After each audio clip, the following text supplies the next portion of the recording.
Every aspiring Brujah rebel worships Tyler. Once known as Patricia Bolingbroke, and going by many names since, her revolutionary violence against tyrant elders and insidious Methuselahs irrevocably changed Kindred society and inspired the Anarch movement. Tyler herself doubts that her actions led to effective praxis, but her children and clanmates compare her to everyone from Robin Hood to Malcolm X to Che Guevara to Gavrilo Princip. Tyler still exists, a quiet, studious rebel in these nights. With centuries of reflection, she struggles to reconcile her actions with the results of modern nights. Her descendants continue to fight, with the hope of uplifting her to her descended greatness one night.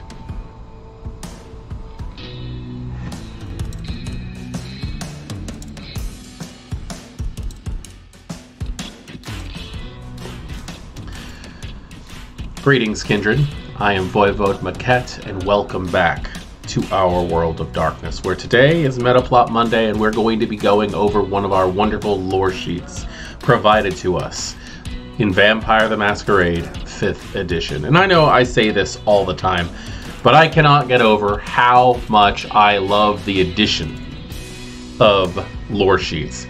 I was actually just joking with my troop the other night while we were getting ready for game about how it's interesting that there's no negative lore sheets. There's no negative like flaw lore sheets, which would be very interesting because I have seen like the Blood Plague lore sheet and things like that.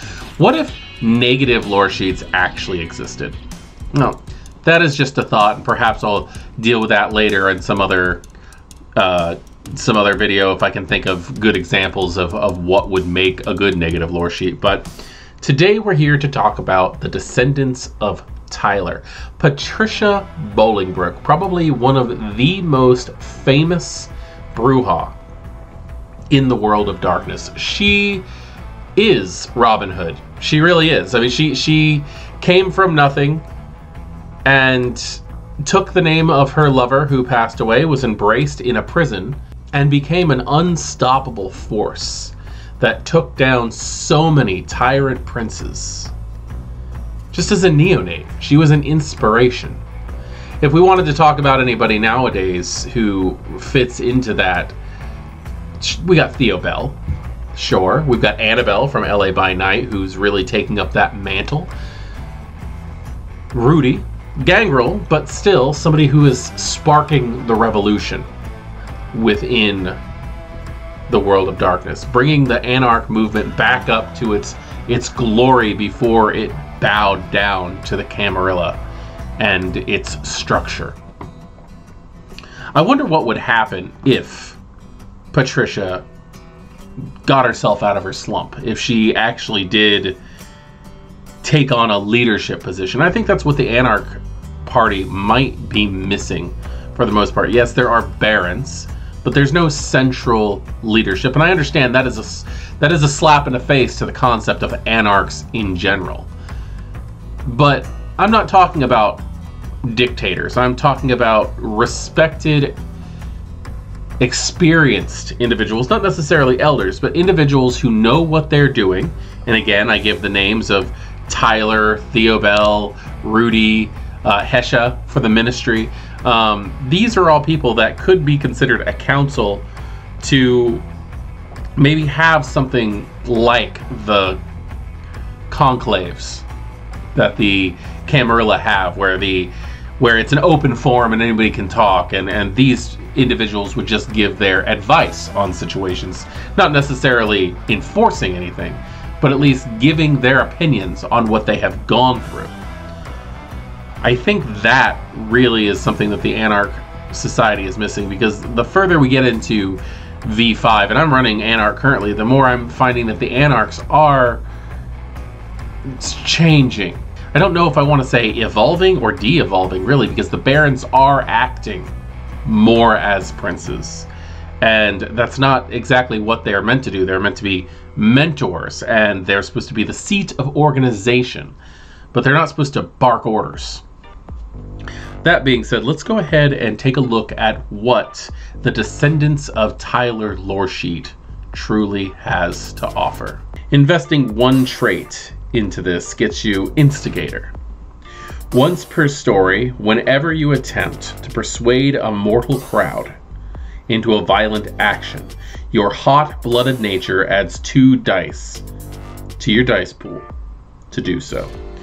That is a very interesting thing here, because you're paying 1 trait for a boost of 2 to rile up a crowd. And as I've learned in V5, because this is very V5 is very puppeteer centric, if you get my drift on that one. There's a lot of emphasis on making weaker creatures, humans, ghouls, do things for you. And the idea of having the extra boost to your dice pool to be able to get a group of humans to protest, to violently revolt. They don't even have to know what they're revolting against, really. If you've got a strong, powerful venturer who's in control of the political system in your city, perhaps he has the mayor under his thumb. If you have a group of humans who are willing to revolt against City Hall, you could upheave the entire Camarilla. Now, I can also see this being used in the Camarilla to oust out certain areas. Perhaps you know a certain group of anarchs who are in charge of a workers' union or something like that, who get their power off a street gang. What if you send somebody in who can get in there and make them turn against their own leaders? And again, possibly not even knowing that they're fighting against the supernatural. That is useful. Investing 2 traits gets you Champion of the Cause. When vampires want a leader for a rebellion, large or small scale, they come to you for advice or leadership. They might even listen to your words, and providing your advice is not completely ridiculous, might even defer to your authority. You add 2 dots to your status with them during such rebellions. But you might find the numerous contacts gained before a rebellion more valuable and certainly less dangerous. I do enjoy that also, the idea that it is emphasizing that outright conflict is not always the best way to go about things, and gaining that status can help you loosen the claw of power in a certain area. That does help. Gaining an extra 2 status traits in a rabble-rousing situation can very, very much be helpful. And I can understand why a descendant of Tyler would have that natural inclination. Investing 3 traits gets you Tyler's Mercy. You know when to stop. Tyler recognized when the Sabbat went too far with her anarch ideals, and you likewise recognize the limits of violent revolution. Once per story, when frenzying, you may at any point take a Brujah compulsion to immediately cease the outburst. You do not suffer any confusion or tiredness after an interrupted frenzy abruptly snapping back to humanity. Having something that would let you control your clan Bane is always going to be important. And the Brujah do have a rather volatile Bane. Sure, the Ventrue have to be careful where they eat. The Toreador might become distracted, but the Brujah can cause severe damage when their Bane takes over. Being one of the most common clans, and I don't mean any insult when I say that. I don't mean common as, oh, they're a dime a dozen. But what I mean, though, is the Brujah tend to have higher numbers than most clans. They tend to butt heads. They each have their own individual ideals, and they don't necessarily match. So being able to go, this is not the time for that, even if it's just once per story, is definitely worth 3 points. Investing 4 traits into this lore sheet gets you the Furors. Tyler's philosophies first emerged among a historic vampire group known as the Furors. Dedicated to the destruction of all kindred tyrants, this group still exists in secret, and you claim membership. When the time is right, once per chronicle, the Furors arm you, provide you with sanctuary in a regime where they have influence, and activate assets in the target domain as surprise allies, available within one scene. The allies add up to 5 dots of effectiveness. The rest depends on your collaboration with the storyteller. Furor assists can only be used when attempting to take down a prince, unfit baron, or vampire of higher station. Misuse makes you a target of the Furors and their unknown operatives. I remember reading about the Furors the first time in Vampire the Masquerade Faith and Fire, which was the Dark Age supplement for LARP. This was basically the Anarch movement before the Anarch movement. These were rebels, outsiders, and things that the princes tended to truly be afraid of, even if they pretended like they were not. This was a successful group made for ousting political tyrants. Now, seeing them active in the Modern Knights makes a lot of sense. I don't see vampire groups dying off that easily. The idea that the Incarnu died out after Rome is just flippin' ridiculous. Because if there are vampires around that were in Rome, why would they give up their own ideals, their political ways? And I don't see being a member of the Furors being any different from that. They are serious about their movement. If anything, they're the hardcore anarchs out there who understand how to topple regimes and have been doing it for centuries. Pissing them off is not a good idea, and I love the fact that this is a 4-point merit on a lore sheet that could very well turn into one hell of a flaw if abused. Investing 5 traits into this lore sheet gets you permanent revolution. You have already taken down one sect figurehead.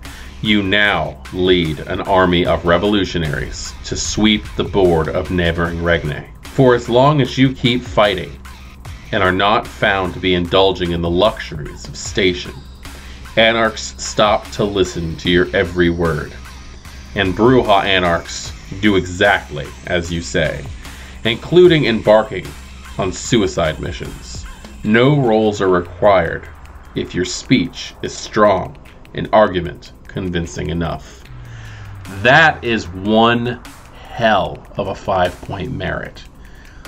You can convince, no roles required, as long as you present yourself well enough, to make an army do as you please. You could literally go city to city, taking out every Camarilla, building up your Anarch army. This is a tide turner. That is damn sure. And that is something that needs to be taken into severe consideration when allowing a player to take this. But also denying a player to take this is not exactly a good idea either. You do have to take that kind of the same way when dealing in a game setting. When you're talking about who should have what capabilities. Convincing someone that it's time to move on without making them think that you're just trying to grow your own power base, trying not to look greedy. It's going to get harder and harder every city that you take. You're going to have those gong-ho anarchs who want to just charge in and fight the Camarilla out of the United States or Europe or wherever you are where you're setting this. That's 100% true. You're going to want to you're going to get those people. But anarchs aren't stupid. And being able to stop and go, okay, what is the next plan? who do we leave to protect the city is another thing. This could completely change the concept of what your game actually is. You could end up in a nomadic Anarch game where you're just going from one war party to another, and nobody wants to roll dice all night long just to see who hit who harder. The role play should be important, so consider, could this World of Darkness changing merit destroy a tabletop setting? Make it more difficult to play? Or, if this is a game that you're playing that has a definitive ending, is this your end game? The idea of, we take down one city, we move on, and we continue to fight for kindred liberties. The end. That could be a very good, beautiful ending to an amazing story. Now, looking at this lore sheet in its entirety, the Descendant of Tyler, I really am shocked that this was not in the Anarch book, that this is in the core book. This really does seem to me like something that would be set in a genre-specific book. But I'm not upset that it's there. In fact, I think that it's a wonderful thing. And in fact, if people decide that, oh, I'm gonna buy the core book and we're just gonna go off old Anarch ideals from the old system and not buy the Anarch book, not buy the Camarilla book, then that's at least here. That's something that you can get a hold of. That's something that you can utilize in your game. It's not Cam specific to have a core book. So I can understand it. I feel like it would be more home in the Anarch book. Well, that was our look at the Descendant of Tyler lore sheet, which is a Brujah specific lore sheet. I love these character specific things. I personally don't see this as a bloodline lore sheet because in my games I allow people to take a lore sheet at character creation.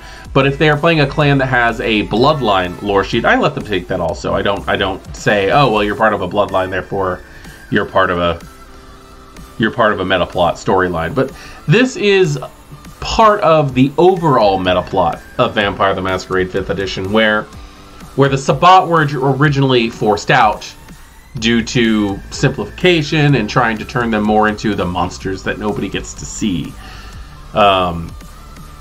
But having the Anarchs and the Camarilla be at each other's throats, this lore sheet really is the core lore sheet for any Brujah who wants to come in, especially if you want that famous ancestor, which sounds more like a Ventrue desire, truthfully, but I can see where it can come in handy.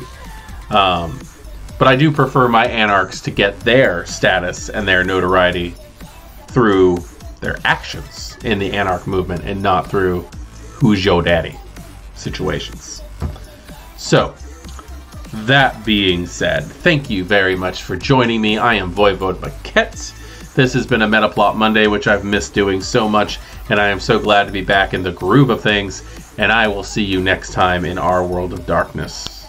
Thank you for joining me.